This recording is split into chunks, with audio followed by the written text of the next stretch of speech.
نحمده ونصلي على رسوله الكريم اما بعد فاعوذ بالله من الشیطان الرجیم بسم الله الرحمن الرحیم. موږ په تاره ویډیو کې له تاسو سره اقرار کړی و چې موږ به پر عرف یا پر رسم او رواج رغاړو. ځینې ملایان یا ځینې د دین پوهان وایي چې رواج له سره په کوډه وتلی شی نه دی، یعنې چې نوم یې رواج و، نوم یې پښتو و، نو دا شی له کوډې وتلی دی، دا په اسلام کې داخله نه دی. ځینې علما بیا دا وایي چې هم رواج و هم پښتو و، دا سراسر دین دی. اوس مخکې موږ وایو یو پر افراط دی یو پر تفریط دی. په منځ کې هغه علما چې نه پر افراط دي نه پر تفریط دي بلکې پر اعتدال دي، او مناسب همدغه ده چې شریعت محمدي صلی الله علیه وسلم دا د میان دین دی. اوس عرف دا د عربی ژبې لفظ دی. موږ طالبان ملایان له درېیمې درجې اصولي شاشي راواخله، داسې پسې راځه تر اومې درجې پورې. بیا څوک تخصص وکړي هغو ته یو شی اصول وښیي. نو په دغه اصولو کښې موږ عرف وایو، خو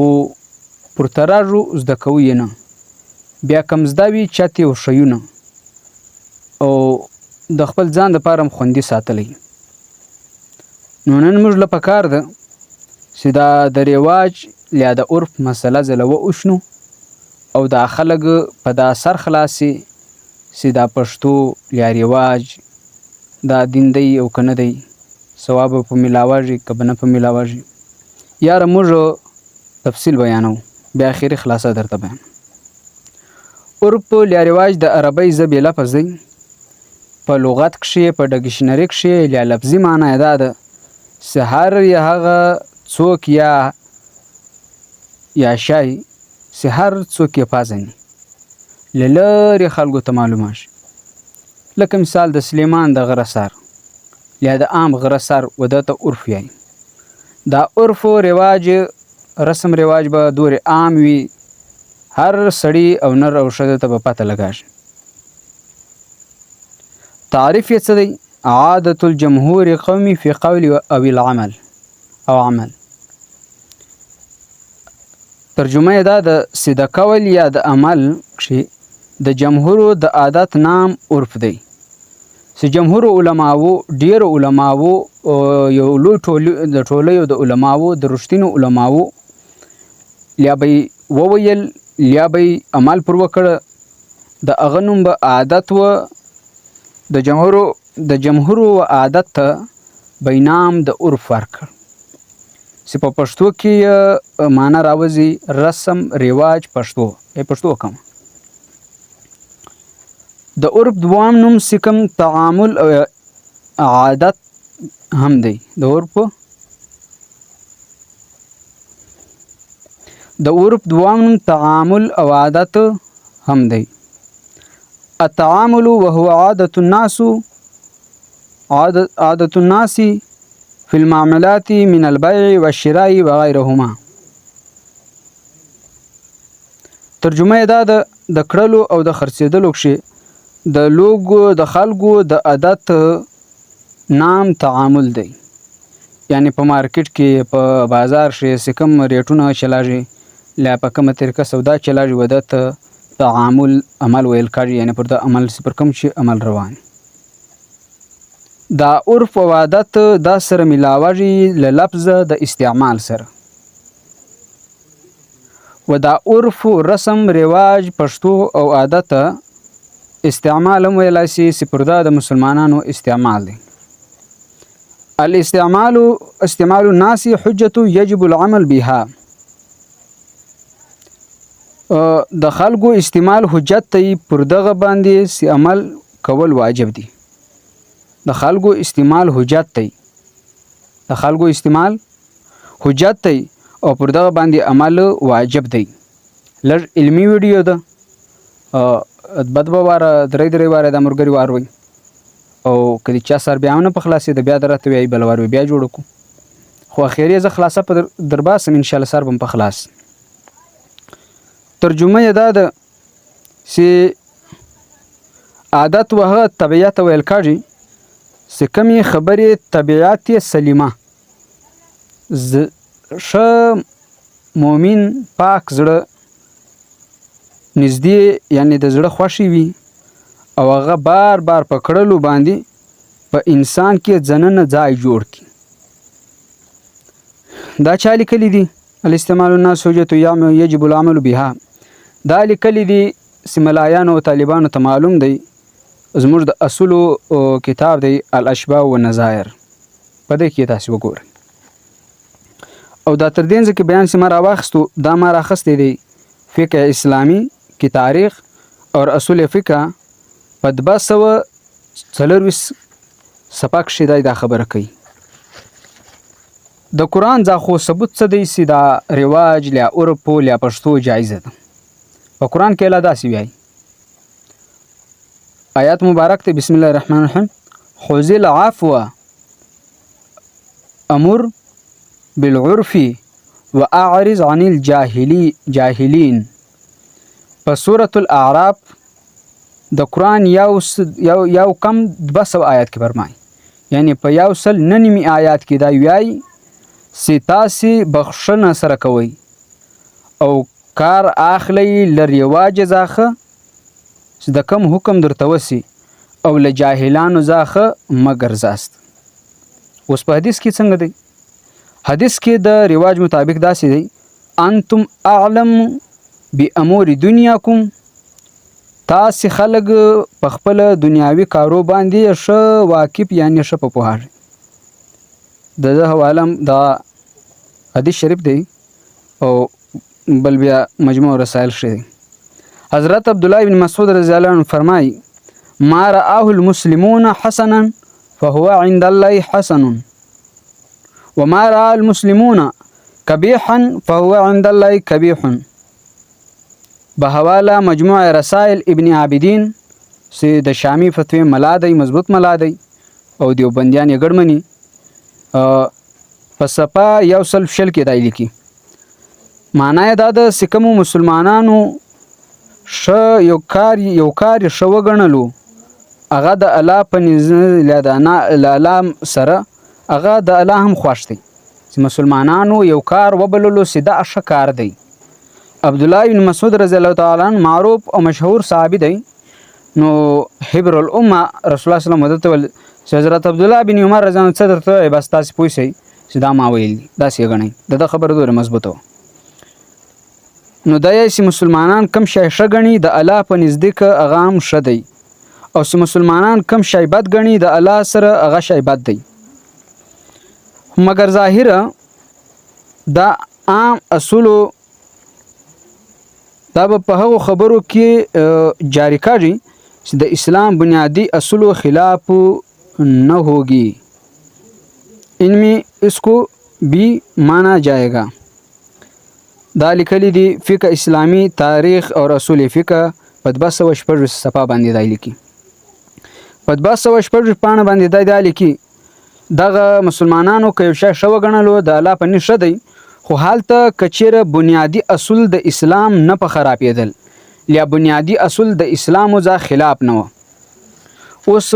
د قرآن مطابق خدا و چې تاسې له رواجه کار اخلئ حدیث دوه ذکر سپه او مشهور حدیثونه دي رسائل ابن عابدین کښې دا حدیث رانقل شوی دی په 106 صفحه او دا خبره د یاد ګرځولو ده چې که مسلمانانو یو شی ښه وګڼلو او د دین د بنیادي اصولو خلاف نه و نو هغه رواج جایز دی اوس به راشو دا زموږ ستاسې چې کوم مصران فقها دي لکه دا څلور مذهب امام ابو حنیفه رحمت الله علیه امام مالک رحمت الله علیه امام شافعي رحمت الله علیه امام احمد بن حنبل رحمت الله علیه او داسې پزبر رئیس امام محمد امام ابو یوسف رحمت الله علیه امام زفر رحمت الله علیه او د تقریبا 1500 شاګردان نور هم دي چې دغو نومونه فلحال د اخیستلو موقع نه ده د فقها صفه فقه او په مسایلو کې په پوهاږي او د مسایلو فهم له قرآن او له حدیثه کوي هغه د رواج په باره کې داسې وایي فقها عرف और रिवाज نهایت اونچا درجہ دیا ہے فقهاو د فقه خاندانو امام صاحب او دغه څلور نور مذهبونه و رواج ته لوړ ځای ورکړی دی مثلا هغه وایي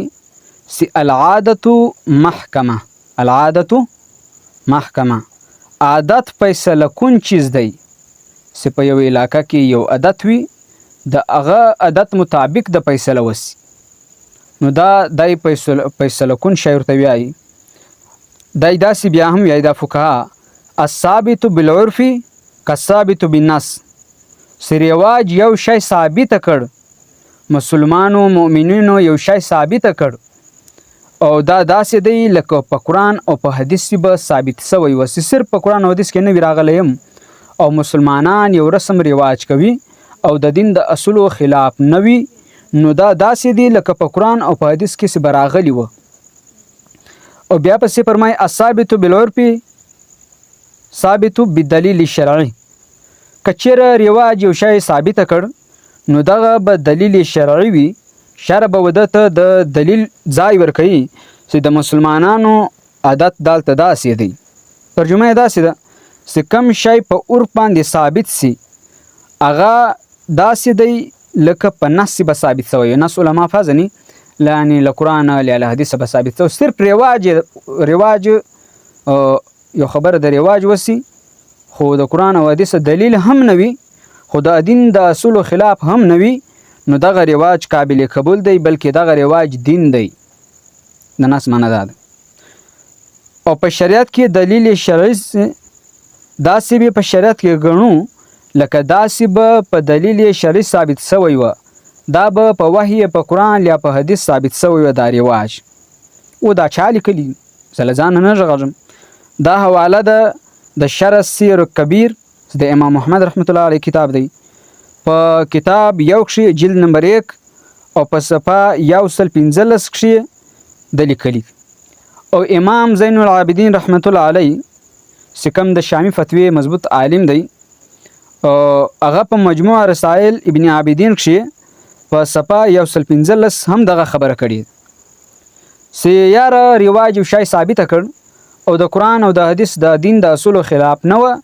نو دغه رواج د دین مثال لري او پر دغه باندې دا پښتو کول دا ثواب ملاوي موږ پر دا بیا راځو چې اوس په پښتو کې یای پښتو به وکړو د بیمار پښتنه به وکړو اسلام یای دا د بیمار پښتنه عادت دی دغه سنت دی او نبی علیه الصلاۃ والسلام به د بیمارانو پښتنه کولی او د بیمار پښتنه حکم دی چې سړی وکي او رواج هم دغه بیاي نو دغه اوس رواج نه سو دغه دین سو د فقهاو ډیر مسائل پر عرف او پر رواج باندې تر عرف او تر رواج لاندې ګرځي او دوی د عرف او د رواج او د پښتو سمور پښتو و رواج ته وایو پر دغه باندې حکم جاری کوي او وایي د فقها څخه دي د پپیکه خبر خلک دي په مسایلو خبر خلک دي ان یفتا علی عرف اهل زمانی کچا د خپل زمانی و خلکو ته فتوا ورکه و ان خالف زمان المتقدمین کده ورستو د تر علماو خلاف وهم نو دغه خلاف د وی سفر کې نست په پوی نس پي د زمانی مطابق یو ملا فتوا ورکه او کچره د مختی علماو هغه فتوا خلاف وي د رواج مطابق وي بیا هم باک نه لري فرق نسته د غي زمانی علما په هغه زمانه شپویدل دا هغه مسله پر ځای ده او دا نوی لیا زاړه لیا کوم لاین ستاسو ورته یاسته او دای د رواج مطابق فیصله وکي دا رواج هم دین دی دا لیکلی دی رد المختار تقریبا سل هر عالم سره په کور کې لیا په مدرسه کې موجود دی رد المختار لیا در المختار دا فتاوی شامی باندې هم مشهور دی او زین العابدین رحمت الله علیه هم لیکلی دی د عرف د اعتبار د لپاره ضروری ده سپر هغه باندې غالب اکثریت یعنی ډیر خلک پر هغه عمل کوي او د عمل کولو شای جوړ کړوي په دغه صورت کې به مفتی او قاضي د عرف او د رواج خلاف فتوا نه نه ورکوي او فیصله که وکړي جایزه به نه وي. یعنی یو مفتی، یو قاضي، یو ملا که چیرې د رواج خلاف فیصله وکړه او د ترو علماو د متقدمین ورته د مخکې علماو مطابق یې فیصله وکړه، خو د موجوده زمانې د 14مې پیړۍ د رواج خلاف فیصله وکړه، نو د مفتی د قاضي د ملا فتوا به ناجایزه وي، جایزه به نه وي. دا چا لیکلي دي؟ انما تعتبر العادة اذا اطردت وغلبت. دا بیا اشباح و نظایر چې زموږ د اصولو کتاب دی د مسلو هغه په بحث ثانی کښې په 1 صفحه کښې لیکي په پاڼه کښې. ترجمه یې دا ده چې کله عادت ډیر سي او عادت غالب سي، لکه زموږ په علاقه کې په سلطانزه کښې سي د جنازې بعد سپونه ځله ووشل سي، دعا غواړي، نو دا ډیر عام سوی دی چې داسې غالب سي او په دغه وخت کې به د دغه عادت او د رواج اعتبار کول کېږي، نه کې د بل ځای مسله به پر موږ پټ کوي. هغه د روان یم چې دا پر ما د کراچۍ او د دیوبند فتوا څنګه پټ کوي. اطرار معنی دا ده، فقها دا بیانوي ان تكون العادة كلية بمعنى انها لا تختلف العرف والعادة في رأي الفقهاء. کتاب کښې دا لیکلي دي چې عادات یو داسې کلي قانون او داسې مسله یا کلیه ده، یا قانون دی، یا رواج دی چې دا رواج داسې یو قانوني حیثیت لري چې کله دای قانوني کلی شکل اختیار کی د هغه خلاف څوک نشي کېدلی. او په اشباح و نظایر کې چې اذا اطردت وغلبت. غلبت څه معنی ده؟ د غلبه معنی ده ان تكون اکثریت بمعنى الانهار لا تتخلف حواله ايضا العرف والعاده في الرأي. العلماء په حواله لیکلي دي چې د غلبې معنی ده چې اکثر حالات او معاملات په د مطابق عمل کوي، یعنی د اکثر حالات او معاملاتو مطابق عمل سي کوي چې د قرآن او د شرع له اصولو خلاف نه وي، نو دغه رواج دغه پښتو دا دین دی. اوس برای سو دین ځکه سو اوس یو رواج د انډیا دی، یو رواج د کراچۍ دی، یو رواج د مکې دی، یو رواج د مدینې دی، یو رواج د راغسر دی، یو رواج د درازین دی، یو رواج د مرانی دی، یو د برغه دی، یو د لرغه دی. نو دا رواجونه د هرې علاقې خپل خپل هم کېدای شي او په ټولو مسلمانو کښې عام یو رواج هم کېدلی شي. دا عرف موږ بیا پر دوه ځایه ځله وشو، لیا به عرف خاص وي، لیا به عرف عام وي. د خاص مطلب یې دا وي چې دا عرف لیا رواج به د یوې علاقې دپاره وي. که موږ داسې مثال کو چې په مراني کې صرف له جنازې بعد دعا وشتل، دا په مراني کې ده، نو دا د مراني تر حده صحیح ده. بله علاقه که نه دی کوي، او که بله علاقه کې هم دغه رواج کوي دی، او دیوبند که دغه نه کوي نه دی کوي. خو موږ شیرانی کوم لیا مرانای کوم چې موږ دا رسم رواج کوو، چې رسم رواج موږ ورته ووایو چلو موږ له قرآن او له حدیث څخه اخیسته هسې ومنو. په قرآن حدیث کې ثابته نه ده، الان کې ما حوالې هم درکړي چې موږ تاسې ومنو چې دا رواج دی. اوس چې موږ دا د سر ومنو چې دا رواج دی، بیا به ته دا راشې چې دا رواج خاص دی او که عام دی. که چېرې خاص دی، د دیوبند، د کراچۍ، بنیاري ټاون، دارالعلوم، اکوړه خټک فتوا پر ما نه پیټ کاږي. زه ځان ته مرانای سلطانزای کوم یم، نو زما د سلطانزي کوم چې کوم رسم رواج د دین مطابق دی، نو دغه رسم رواج باندې عمل کول به دین دی. او که چېرې دا عرف رواج رسم رواج عام وي، نو بیا هغه په ټوله علاقه کښې خاص نه وي بلکې عام وي. لکه مثال ښه ورځ ده، په دبۍ کې هم دغسې ده، په پاکستان کې هم دغسې ده، په افغانستان کې هم دغسې ده، په دیوبند کې هم دغسې ده، په کوړه خټک کې هم دغسې ده، او ملیشیا له ولاړ څه چېرې هم مسلمانان اوسي، نو دا عرف عام سو، رواج عام سو، دا هم رواج. نو دا ځکه بیا زه له ځانه نه کوم، دا فقه اسلامي کې تاریخ اور اصول فقه په صفحه 227 کې دی فرمایي. نو دا باز کلر اوسي ستاسې ټیم خو زه مختصر اخلم، خو لیکن که اوسو هم تاسو په خفه کېږئ په رواج به هم سر خلاص چې دا کم علما یی رواج په اسلام کې نسته. بس د ده په ککرۍ کې دا رواج نه وي، د د زړګوټې خوښه نه وي، دای هوا پرسته وي، نو ځکه دا رواج تر اسلام بوج ووج باسي. دغه نمونه که یو ملک یا یو ځای رسم او رواج پر بل ملک او ځای باندې پروالو باندې عمل کول ضروری نه دی. د انډیا رسم رواج دلته کول دا ضروری نه دی. د فیصل آباد او د پنجاب رسم رواج په خیبر پختونخوا کې کول دا ضروری نه دی. د خیبر پختونخوا رسم رواج په فیصل آباد او په انډیا او په دیوبند کې کول دا ضروری نه دی، بلکې آلته به د عرف او د رواج په مناسبت سره د هغو خلکو دپاره به احکام وي. د انډیا دپاره چې کوم رواج دی د هغه رواج مطابق فتوا او حکم به جاري کړي. د پاکستان کښې چې کوم زننه مکاتب فکر دي اولیات زنانه راشته مراڼې له راشته په مراڼې کې چې کوم دا رواج شروع دی چې له جنازې بعد دعا هم غواړي، سکات هم وشي او دعا چې وغواړي سکات ووشي، بیا یې ښخ کړي، بیا دعاګانې پر وغواړي. په دا سړی نه بریولی کېږي او نه پنجپیری کېږي.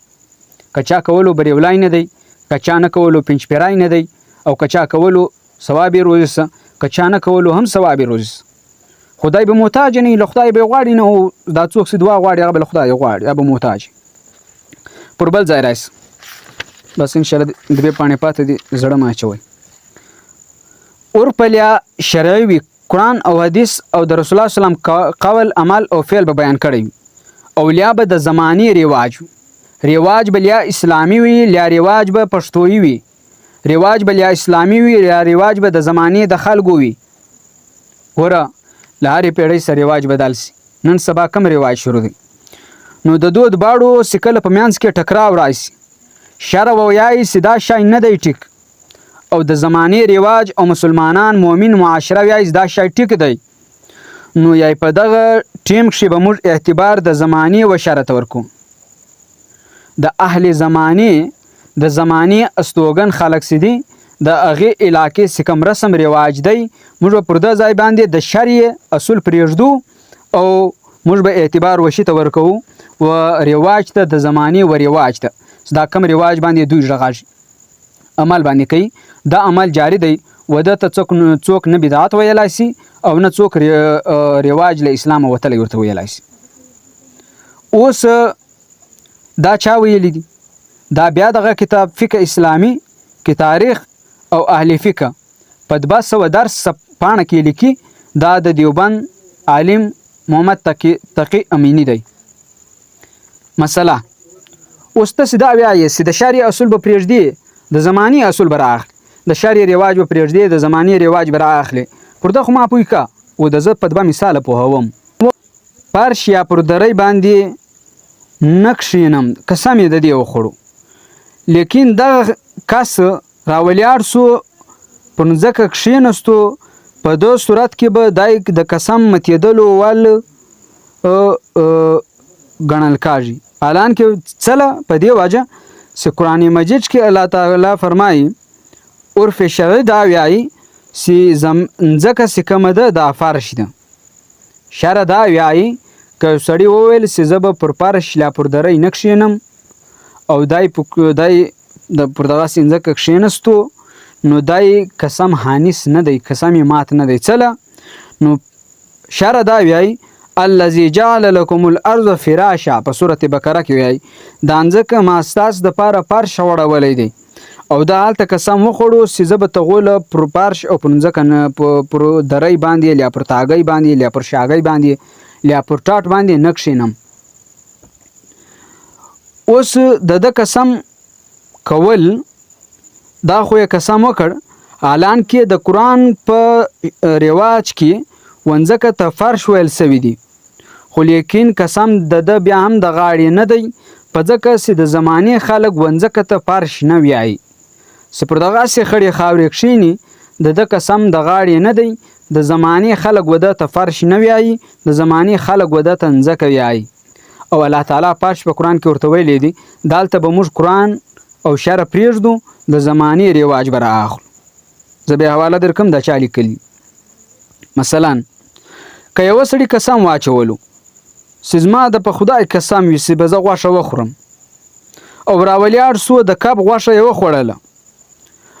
شرع خدا وایي د کب غوښه هم غوښه ده لکه الله تعالی فرمایي لتأکلوا منه لحما طریا په سورة النحل کې وایي چې تاسې تازه غوښه د کب خورئ لیکن عرف او رواج دا قسم د غاړې نه ورباسي چې د سړي دا قسم د غاړې دی څله په دغه وجه چې فقها د دې قاعدې او د کلیې مطابق مشابهت دا بیانوي چې په تفصیل یې فقه کښې په کتابو کښې مذکوره ده حواله اشباه و نظایر فصل فی تعارض مع شرع به حواله ایضا دغه نمونه بل حواله مستد اشباه و نظایر یو سړی وویل چې زه د کب غوښه نه خورم قسم دی له غوښې له خوړلو او د کب وخوړو د کب یې نه وویل قسم دی د غوښې له خوړلو د کب وخوړو اوس دی د قسم خاوند نه دی قسم مات نه دی څله په وجه د دې چې د زمانې خلک د کب و غوښه ته غوښه نه وایي د کب ورته یایي کباب ورته یایي لیا کب ورته یایي لیا مچھلی ورته یایي او شرع خدا وایي په قرآن کې چې دا کب چې لتأکلوا منه لحما طریا په سورة النحل کې وایي چې تاسې د کب غوښه تازه خورئ نو داس په دا اشباه و نظایر لیکلی دي په مع شرع کښې تر دا ځای به غالبا ستاسو سر په خلاصه وي اوس به رایسو په رواج او په رسم او په پښتو کې خلک او په عرف کې تلیار پر تیره اوښتي دي څوک تلیار په زبړ اوښتي دي او موږ تاسو په هر رکعت کې ورته ایاک نعبد و ایاک نستعین اهدنا الصراط المستقیم یا الله غلامی ستا کوم په غلامي کې مدد را سوکه او پر څه خلیار مې تر تا در ورسوه دا موږ ورته وایو اوس که له څه خلیار یې سړی پر تیره واوښتو هم ګمراه دی ضالین دی او که په زبړ واوښتو هم ضالین دی اوس افراط په دې کې څه دی زیادتوب څه دی هر رواج بغیر له سوچ او له سمجھ ځاخه بوږ وږ رواج منل او بوږ وږ رواج د شرع خلاف را اخیستل او دین پرېښودل صرف دغه رواج باندې چلیدل دا په دین کې زیاتی ده دا کم ملایان سی وایي زاړه دي که نه وي چې دوی وایي چې دا رواج بوږ وږ ټیک دی رواج چې څه وویل هغه ټیک دی نو دا ترلیار پر تیره اوښتي په دین کې زیاتوب کړی دی دا بل ګروپ د علماو راولیاړ سي لکه دا وایي چې وځان ته نوي ملایان هم وایي دغه وایي چې په اسلام کښې د رواج بوی هم نسته हर रिवाज को गलत समझकर मुस्तरद कर देना चाहिए دوی وایي چې هر رواج ته به پلته ورکوي یو رواج هم په کوړه نه دی دوی وایي مثلا مقامی ثقافت جائز اصول کو نظر انداز کرنا د یو علاقې رسم او رواج دی پټکای دی لیا ټوپۍ د لیا لغړ پر لغړ سر ګرځي لیا پر اوژه ګتر ګرځي لیا ټوپۍ ګرځوي بیا کم قسم ټوپۍ ګرځوي داسې نه ده صرف د جمعیت ټوپۍ حلاله ده او دا نورې مرداړې دي او ګردې ټوپۍ حلالې دي کومه ټوپۍ ده هم پر سر که نو کپړه خدا او کپړه باندې سر پټول د سنت هم دي او د خلکو عام معاملاتو کې دوی دخل کوي دوی د عام خلکو د عامیانو په خبرو کښې په رواج کښې ګوتې وهي او هغه په مشکل کې اچوي و دا زموږ په کور کې سیدبا ورونه په لګنده وي دا ملا ورور یې ورته یایي چې سکات به نه وشو او دا مصر ورور لیا سپین ږیری ورور لیا پلار ورته یایي سکات به وشو دا کسر ورته وایي چې زه عالم یم که ته سکات نه وشې د پاتا پر ځای مې کسان داسې به درڅه کښېنم یعنې به زور یې دستي جبران په زور باندې دا پلار ورور او دا مصر اکا لیا تربور لیا عزیزان دای پر دا مجبوره کی سی رواج به نه مني رواج بوږ وږ و ټوکرۍ ته ورواچي لیا بالټۍ ته بل رواج بوږ وږ راواخلي عمل پر وکي دا تلار پر تیره اوښتي ده ته افراط وایي. دا بل رواج بوږ وږ ته سکي و ده ته تفریط وایي. که تاسې نوي ملایان ورته بیاست هم نوي ملایان دي. او یو د منځ لار ده، یو د اصولو لار ده، یو د زده کړې لار ده، او یو د منځ پټی ده، او یو اهدنا صراط المستقیم دی. اهدنا صراط المستقیم دا وایي چې کوم رواج د شرع مطابق و هغه رواج ته هغه باندې عمل کول جائز دي او بلکې ښه دي، او چې کوم رواج د شرع مخالف و هغه پرېښودل ښه نه بلکې ضروري دي. اوس ملایان دا نظر راکاږي چې رواج نسته، خو ته خو له مولوي صاحب دا پوښتنه وکړه چې مولوي صاحب کم رواج په اسلام کې سته، کم نسته، له قرآن او له حدیثه او د فقهاو له کتابو موږ ته دلیل ووایه. خدای د نر ستا د په پوی کې او کدای د عوام په لګرځوي او غړچوي نو سکات نسته، دعا نسته، خیرات نسته، بیا چی پاتې دي. نو زما په علاقه کې یو قسم رواج د اعتدال را روان دی. ګوره خیرات چې کوم دا صدقه ده، او صدقه نه ټیم ښکاره دی نه وخت ښکاره دی، هر ټیم یې کاسي. دا دعا چې کومه ده دا مخ العبادت د عبادت محض ده، هر ټیم یې غوښتی سي دوی چې تر جنازه مخکې غواړي خو شاته دی غوښتي، او موږ دا هم غلط نه ورته چې د جنازه مخکې د څه له وغوښتل. ته جنازه یې مخکې غواړې، ته جنازه یې شاته غواړې، په ولیاړې سکات وشي، په ناستې وشي، مرضي ستا ده. موږ فتوه پر تا نه لګوو، فتوه ته لګوې چې له جنازې بعد یې څه له غواړې، فتوه ته لګوې چې سکات څه له وشي. نو ته چې زما پر سکات اعتراض کوې چې زه په میدان کې وشم، نو ته پر ده زه ستا پر ده باندې اعتراض کوم چې ته په کوټه کې وشي، او ستا د استادانو له کتابه به در ثابته کم چې ستا استادان هم د کوټې سکات وشل نه مني، هیله یې سکات چې ته ورته وایې او په کرزای راټولې کړي او بیا یې پر الیکانو ګرځوي او بیا وار هم کې 500 روپۍ. نو مطلب دا دی چې رواج به نه بوږ وږ اخلو، نه بیا بوږ وږ ټوکره ته تسو ډرم ته تسو، بلکې رواج که د دین مطابق و پر عمل به پرکو، که د دین مخالف و پرېږدو بي. او تعامل وچیشته وایي، دا رواج ته تعامل هم وایي. په دغه کښې اعتدال دا دی چې د شریعت د رواج مطابق یو شی د رواج مطابق له شریعت سره مطابقت لرلو او غیر اسلامي رسومات څخه ځان ساتلو و ده ته تعامل وایي. دا عرف رواج په دوه قسمه دی، یو صحیح دی یو فاسد دی. چې کوم د شرع د دلیل خلاف نه و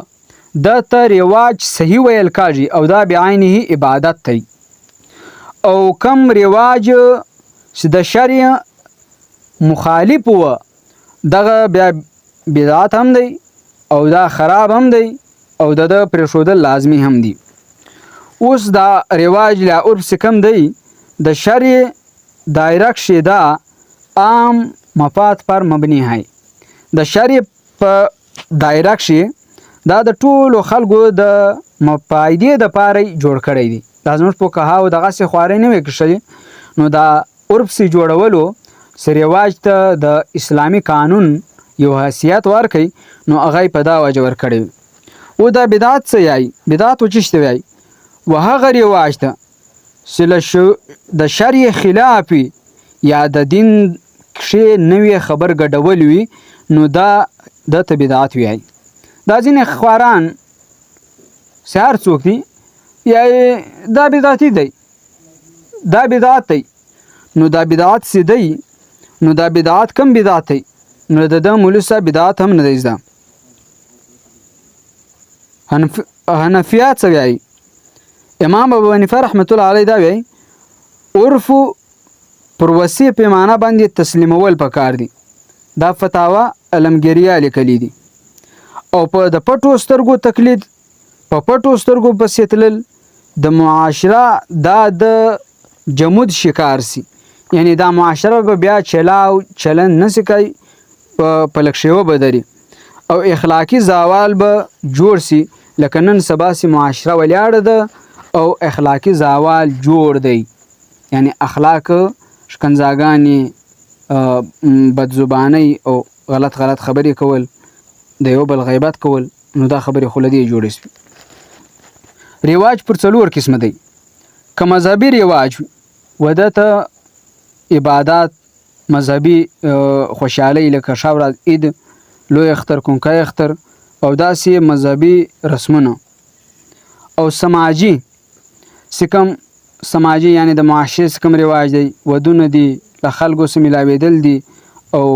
له خلکو سره د اوسېدلو آداب دي، لکه معاشره آداب معاشرت چې اشرف علي تھانوي رحمت الله علیهم لیکلی دي. دریم معاشي دی. د کاروبار د لین دین چې کومه طریقه ده، یا د میراثو چې کوم وشل دي، وده ته رواج معاشي ویل کېږي. او څلورم ثقافتي، لباس په، خوراک سو او موسیقي سپه، آداب سپه او شعرونه سپه او زبان سو، وده ته د ثقافت رواج ویل کېږي. بس ختمویه. رواج تعریف دا دی. امام راغب اصفهاني رحمت الله علیه په مفردات القرآن کې دا وایي چې العادة ما يعاد الانسان فعله حتی یصیر کالمطیع به. یعنی عادت هغه شی دی چې کم انسان بار وکي او په هغه طبیعت حصه جوړه سي او د زړګوټه یې ومني، نو دغه رواج بیا جایز دی. لکه مثال موږ په علاقه کې له جنازې بعد دعا کول، له جنازې مخکې دعا کول، او سکات وشل، مخکې وي که شاته وي، او پر قبر دعا غوښتل، نو دا رواج د بیمار د پوښتنې رواج که پښتو ده نو دا هم ثواب لري. داسې لیار صفا کول دا زموږ ستاسو د پښتنو رواج دی، نو پر دې باندې ثواب هم میلاوږي. داسې ډېر رواجونه دي چې زموږ رواج له دین سره مطابق دي. چې کوم له دین سره مطابق دي هغه رواج باندې عمل هم کوئ او ترغیب هم چلوئ او هغه کواست هم. او چې کوم رواج د دین مخالف دي هغه رواج پرېښودل پکار دي، پر هغه باندې عمل کول نه دي پکار. آخری یا ختموم د علامه اقبال پر یو شعر باندې. خودی کو بلند کر اتنا کہ ہر تقدیر سے پہلے خدا بندے سے خود پوچھے بتا تیرا رضا کیا ہے. اقبال رحمت الله علیه. دا خپل ځان دوري وچت که له هر تقدیر ځاخه چې خدای له تا په خپله پوښتنه وکړي چې ته څه شو غواړې. لکه رسول الله صلی الله علیه وسلم لسی د اسرائیل ملک وراله، اسرائیل علیه السلام، او له ده ځاخه یې روح اخیستلو، بیا د رضامندۍ پوښتنه وکړه چې که ستا خوښه یي زه به ځننه درېسم او زه ستا د رب له طرفه راغلی یم له تا روح اخلم. نو بیا به الله تعالی له تا پوښتنه کوي. نو چې کوم کار کوي ستا د زړه مطابق به کوي. او که چېرې ته په دو خبرو سر نه کې خلاص او تقدیر ځاخه ځان اوچت نه کړي، په ځان کې یو شان پیدا نه کړي، نو بیا مشکله ده چې ته پر دا دنیا سوکه ژمنتر کړي. الله تعالی د عمل کولو توفیق راکړي. واخر دعوانا ان الحمد لله رب العالمین.